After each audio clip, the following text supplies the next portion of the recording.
Good evening, Oswego, and welcome to The Real Deal, your source for spoiler-free movie reviews. I'm Nathaniel Ahart. I'm Alex Kent. And I'm Jacob Towell. So, not only is this our first episode of Season 6, Yep. but it's also our last, due to a little something called coronavirus. You may have heard of it. So, If not, then where have you been? I don't know how we're going to go about this, because there's so many movies that we could be reviewing, but we're not going to get the We're going to be missing opportunity out a lot of movies. I mean, we'll see them, but, you know, we'll keep you updated. We'll try to get something out of studio, see how it goes. Now, since it is a new season, regardless, I thought it would be a good idea to start off with our most anticipated film of 2020, since it's also a new year. So, Alex, what are you looking forward to the most? So for me, it's going to be The French Dispatch, and the reason for that is after hearing about it 2 years ago that Wes Anderson was going to be working on a new film, I was very excited. And what really solidified the anticipation for me is the huge ensemble cast. And I'm not even joking when I say this might have the best cast in recent memory. Once the trailer was released a few weeks ago, I knew that my patience would run short thinking about it. Another thing that captured my attention right away is how Wes seems to be playing up to his signature style. The trailer alone features symmetrical shots, vibrant colors, and the indescribable quirkiness that has elevated Anderson to a league of his own. I really need to get a DeLorean and travel to July 24th, 2020, because as Tom Petty sang, the waiting is the hardest part. Now, I myself was a little disappointed with Isle of Dogs. I don't know about you guys. Yeah, I liked was it. too. I liked it for what it Well, was. I liked it, but considering the other films, especially Fantastic Comparing Mr. it to other Fox, Wes Anderson movies, I don't think it could even really compare. No, and that's why seeing this, it kind of like is giving me the Grand Budapest Hotel vibes, and like it's kind of like, or Moonrise Kingdom. It's kind of like Anderson at what it seems to be his best. Yeah, and it's also in black and white too. Oh, parts of it, Parts right? of it, yeah. Parts Parts of it, yeah. And that's It's really seemingly going to be a bunch of different stories intertwined into like this French Dispatch, this newspaper. Pretty much, it'll be telling the stories that this paper told Back years then, ago, yeah, I think. And I'm excited for that concept. I think it'll be like interesting to see just about all these great actors in very different roles, different sections of this. Another big thing I want to mention is Anderson himself said it's a love letter to journalists, and we need that more than ever. I mean, I'm not trying to get too political, but journalists, we need them, and just him showing his appreciation as a great filmmaker is cool. And it'll definitely be interesting because I think the truly last great journalism movie we got was Spotlight. So this is much different from Spotlight, where that's like more true to life, and this Tough is subject like, matter too. This is gonna be a lot more. right. And this is like a quirky. Well, there was The Post comedy. too, but I don't. Did you see The Post? It was good. Yeah, it was. I don't think it was great. Not as good as Spotlight. No, not at all. So yeah, I'm really excited for this, and yeah, Wes Anderson is one of the most interesting filmmakers out there. I think we can all agree. Yeah, you can tell his movie right away just from everything about it. He's his own genre, which is something that we don't really have that often. So him and it's a great thing. Tarantino, I would say, the two biggest today. Yeah, for sure. It's like every time you see it, you'll know. But personally, this was a pretty tough pick for me because there are so many movies I'm looking forward to this year, like In the Heights, The Green Knight, Top Gun Maverick, and even Bill and Ted Face the Music. But I ended up landing on a Christopher Nolan film called Tennant. I have absolutely no clue what this movie is about, which is just how Nolan likes it. At the start of the past decade, Nolan released the mind trip that was Inception, which was one of my favorite films of the last 10 years. To me, Tennant is giving off the same vibes as Inception, so hopefully Nolan starts off this decade just like he did the last with a bang. And Nolan had a great decade. I mean, he started with Inception, like you said, then he had Interstellar, which is one of my brother's favorite movies of all time. And we'll be talking about Brothers later with Onward. That's our movie of the week. And then also he finished, what was that, 2017 was Dunkirk, or 2018? Yeah, 2017. Yeah. 2017. First so, Oscar nomination for him. So we'll see how this That was comes. his first. For director, yeah. Oh, wow. That's unbelievable with everything he's done. But I'm just looking forward to this. Nolan, I don't think he's writing this with his brother Jonathan, but still, he and his wife make great films. She's his producer for his movie, so this is going to be great. Also, Michael Caine's in it. That's a guarantee. Of course. It's once again an all-star cast. John David Washington, Robert Pattinson. I'm really excited to watch it. I like how he plays with time in That's most his of his main- movies, yeah, and clearly that's what he's doing in this movie. Some parts of the trailer, they're going backwards in time, or at least they're reversing it while they're going forwards. It's an interesting concept. I'm pretty excited to see what this movie is even about. I heard the prologue, too, was shown on IMAX theaters before Star Wars. I haven't seen it, but from what I've heard, I have to see this movie in IMAX because... Oh, yeah, no. It's With a every guarantee. Christopher Nolan movie, visually, you got to see it on the biggest screen. The sound, You too. got to see it in a Yeah, movie for theater. sure. I wouldn't wait for this to hit streaming services or watch it on your TV. You should be in a movie theater for it because it is an experience. And also, I'm just excited to see John David Washington in a lead role because I Yeah. loved him in Black Klansman. I was like, this Denzel's boy needs more work. Is this his first lead role. Well, no, Black Klansman was. Well, yeah, but he was, Adam Driver was there too. Well, he had more of a supporting role in Monsters and Men. It was kind of like an anthology film, more independent. But yeah, this is like probably his first biggest role since Black Klansman, for sure. Got it. So, and a big opportunity. Working with Nolan, he can knock it out of the park alongside Robert Pattinson. Oh, for sure. And yeah, Robert Pattinson, The Lighthouse, the new Batman movie, he's been doing good great. Time. Huge, so far. huge years he's had. And so for me, Tennant would have been my number 2. But my number 1, while not having listened to every single track on the Hamilton soundtrack, I still appreciate and respect the hell out of Lin-Manuel Miranda, mainly because of his skills as a musician and as a writer. Now, being a fan of musicals as well, the trailer for the adaptation of his first Tony Award-winning show, In the Heights, which is helmed by Crazy Rich Asians director John M. Chu, looks like everything I want from a movie musical. Enchanting dance sequences, bright colors, and important messages about culture. And look, I didn't know about this movie until I saw the trailer, but after that, my excitement for this film went through the roof. Yeah, I'm really looking forward to seeing this too. I love movie musicals, especially the old-time ones like West Side Story and The Sound of Music. And Lin-Manuel Miranda is one of the biggest voices in Broadway history. The only show to ever win a Kennedy Center honor. So this movie should be good, and it'll eventually lead to a Hamilton adaptation as well. Yeah, I'm really excited for In the Heights. I'm mostly excited for its setting, its stage production, the colors that they're using. Visually, this movie is going to be great. Yeah. I think the setting's really going to be another character in this film. And it's going to be nice to see, just like La La Land and how Hollywood was just pretty much a love story to it. But yeah, and that's the thing with as you guys probably know now, like La La Land was my favorite movie of the 2010s. Yes. So I'm very ecstatic for filmmakers bringing back the the old time musicals and updating it to modern day society. And I have one last point, then we can move on. Basically, it's the same people on the Broadway production working on the movie, so the creativity is going to be there for them. They can't get it changed around. Thank goodness, because that's what I'm looking forward to. Now, after the break, we will be jumping into our discussion of Pixar's latest, Onward. Don't go anywhere.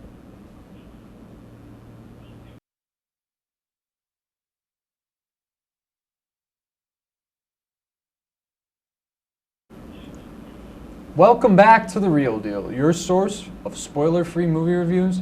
On this week's episode, we will be reviewing Pixar's Onward, starring Tom Holland, Chris Pratt, Julia Louis-Dreyfus, and Octavia Spencer. This is from writer-director Dan Scanlon, who previously worked on Monsters University. It was also written by Keith Boone and Jason Headley. Now, many are saying that Onward is really solid, but not Pixar's best. Now, do you guys agree with these sentiments? I mean, I would agree that it's not one of Pixar's best, but when you say that, just look at all the products they've released over the last 20 years. Yeah. So I still liked it a lot. I would say it's definitely towards the lower tier, but not at Cars 2 level. Like, that's really bad stuff. Yeah. You see, the thing with Pixar is that they've really only missed one time, and that is Cars 2. Yeah. Every time you go in there, you can expect a good time. You can expect a quality movie, and Onward is still all of that. It hits all the right emotional points that it tries to. I think the story is, it's a nice, cute story. Definitely made me laugh a lot of times. And I really like the concept of the film, the setting, more than I think anything else. And one issue, even though I did like it a lot, like I said, is the world should have been expanded more. That was my biggest issue as well. Yeah, I came into the movie thinking that it was going to have some kind of message or theme about the way that we live now, but it ended up not even touching upon that, when it could have had like a really interesting look on that, with that world being, there being magic beforehand, and now, our society now. Commercialism. Well, the thing I think about that is like they kind of touch on it, but they don't expand on it, which is something I was disappointed by. There are points where what the character Octavia Spencer plays, I guess, is the Manticore, the one that I guess touches upon it the most. The Manticore. Now, when I saw this movie, I was kind of like iffy coming out. I was like, I didn't know if I liked it or I thought it was okay. But after sitting with it, I kind of really appreciate what it did, and so I'm I enjoyed it. It was an enjoyable time at the theater, I guess. But the best way to put it is they focused on the brotherhood aspect of the film between the two leads, Barley and Ian. And a lot of people, like you said, Jacob, you thought it would be a lot more about the world itself and how magic is destroyed by a lot of people, just that's really what I thought technological advancement.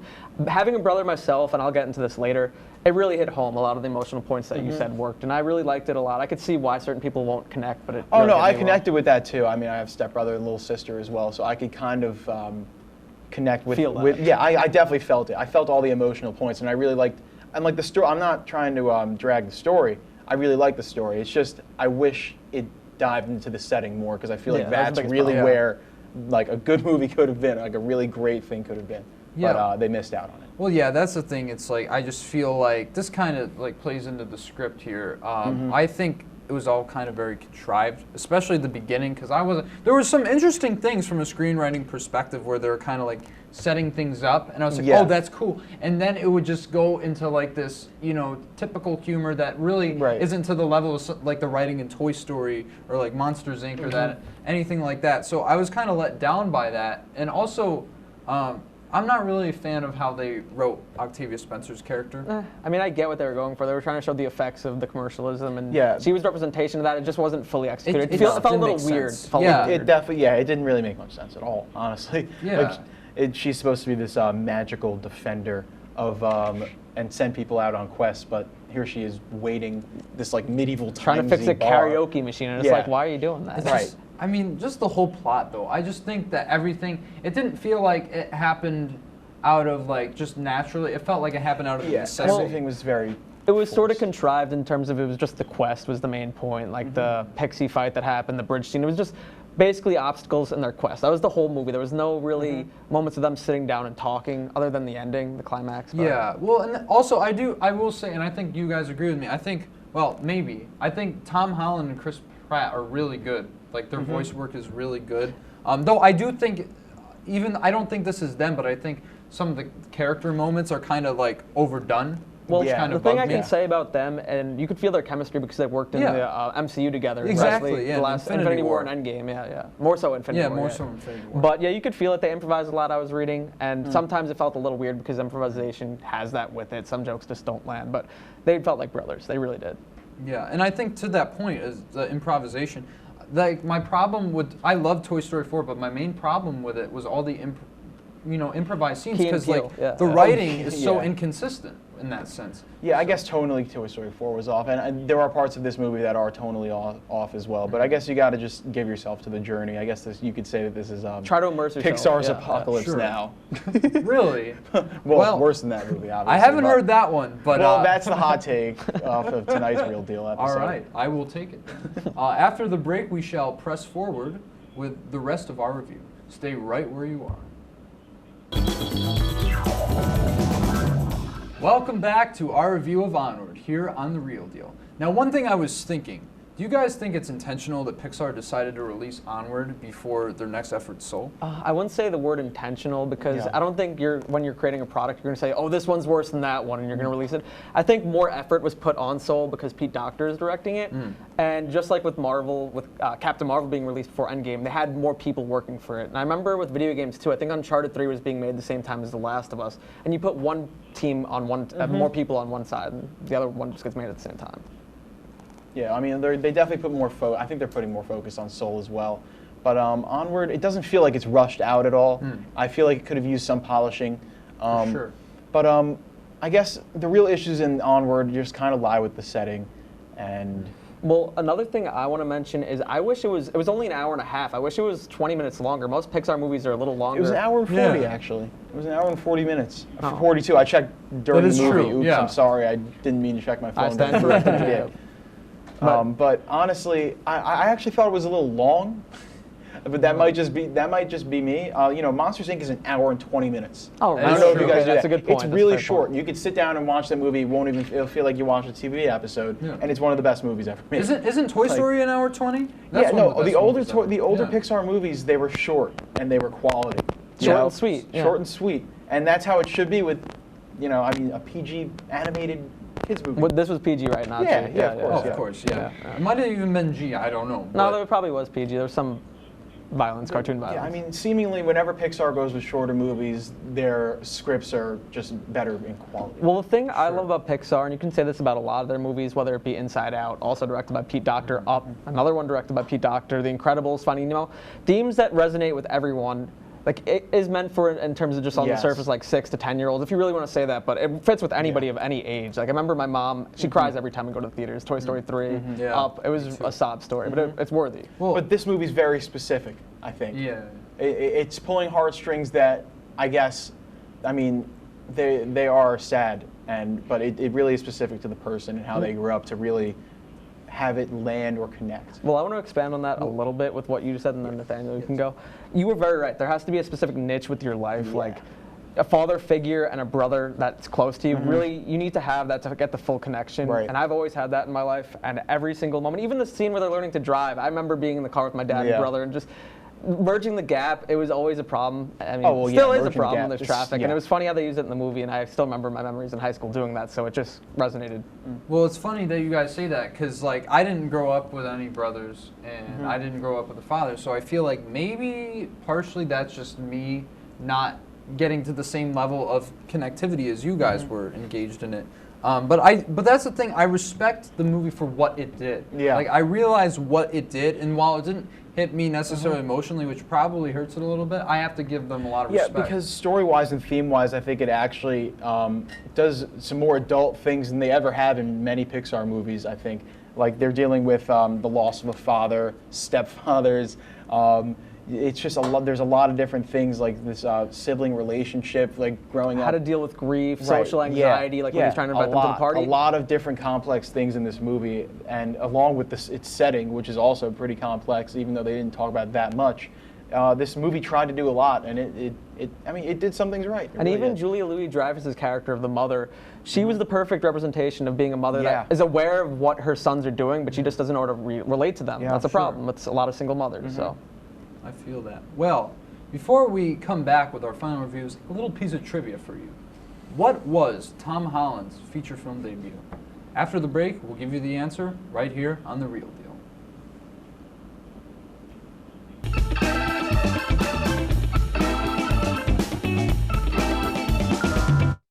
Welcome back to The Real Deal. Now, I asked before the break what Tom Holland's feature debut was. The answer is the English dub of Studio Ghibli's Already, if that's how you say it, which coincidentally is also an animated film. Right, and you definitely knew that answer as well. Yeah, very, very easy. It's a really easy answer. I mean, everyone knows. I also love him. Debut. I love him in The Impossible. That was his first breakthrough role. Yeah, that's his first actually movie? Live action The Impossible. It's about a tsunami. And it's really good. Oh yeah, An American I Family actually on did see that. Vacation. I did see that movie. It's a really good movie. I remember I saw that, and he was cast as Spider-Man. I'm like, he's gonna be a good fit when he's like 5 years older, and it's worked out pretty well. I would say. I would say so.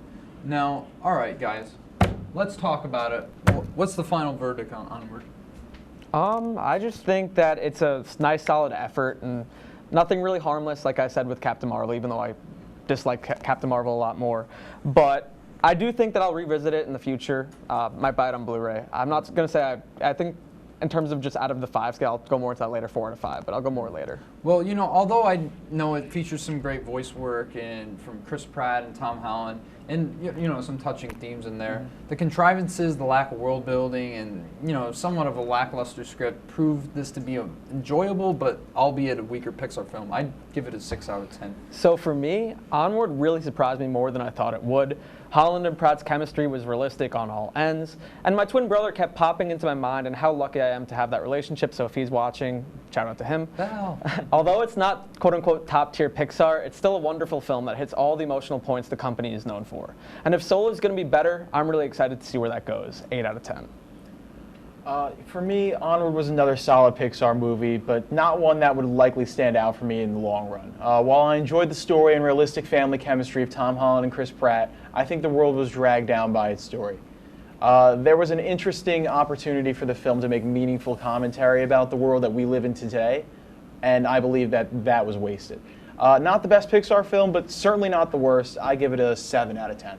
All right. It's fair ratings from all of us. I mean, mine was the highest, and that's probably the first time. I'm usually the strict one, I would say. But yeah? Yeah. How is you? Well... who knows? What? I thought you were the strict one. Oh, usually I am. I didn't want to give this movie a 6 out of 10 because it just did not feel right for a Pixar film that isn't Cars 2. But I mean, I did enjoy the movie. Yeah. I really did. I mean, I sat there, I was watching it with my girlfriend. We were both, laughing. It was a good time.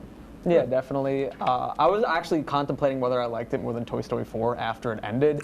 And I would say Toy Story 4 is better but still, just both great films and very different in their own perspectives because that's a franchise and this is its own unique What take. tier of Pixar films would you guys put this in? I have it at 11 all time. I know it's a little shocking. You have it towards the bottom. I have it. The only one I have it above is Cars 2. Right. So what movies is this around? Like Brave, So Good Dragon, Cars, Good Dinosaur, Cars 3, that area. Good Dragon, Before we Good wrap up, let's Dinosaur. just what about our favorite Pixar films, like top two? Oh, mine is Toy Story 3, which is also one of my favorite movies from the past decade. I think it's not only is it the best Pixar movie, the best Toy Story movie, but I think it's the greatest animated film of all time. Okay. Strong word. Top three. Go with your top three. Oh, What else you got? yeah, 2 would be Toy Story, the first one, and then 3 would be Up. Okay. All great Fair films. enough. Fair enough. I'm gonna go with number 1 because it was the first movie I've ever seen in the movie theater, Monsters Inc. Number 2, I'm gonna put Toy Story 3. I'll put Toy Story 3 All there. right. It's a really great movie. It really is. The ending makes And every number person 3, cry. Incredibles. I love The Incredibles. I love the family dynamics of Incredibles. So for me- such a fun movie. For me, it had to be Toy Story 1 as the first one because I had that movie on VHS Okay. and loop and loop. The second one would have to be The Incredibles and third Finding Nemo because all those movies Classic. meant a lot to me and Yeah, growing up I would always for watch sure. them and showed me what great movies can be and those are what they are. Well, one thing I will say before I go on, Toy Story, the first one I watched on VHS over 100 times as a kid, so I've seen that more than any movie. You can recite it, yeah. Well, now, unfortunately, the season has to come to an end. Very premature ending, I think. But, you know, on our Twitter, at TheRealDealWTOP, we will be keeping you updated on our latest shenanigans. Now, also, you know, we're going to figure something out. We're all going to let you in Yeah. on the loop. But we always appreciate you, as always, for tuning into the show. And I hope you continue with us in Season 7 of The Real Deal. So, as always, have a good night, folks, and keep it real. Thank you for watching. Thanks for watching, guys.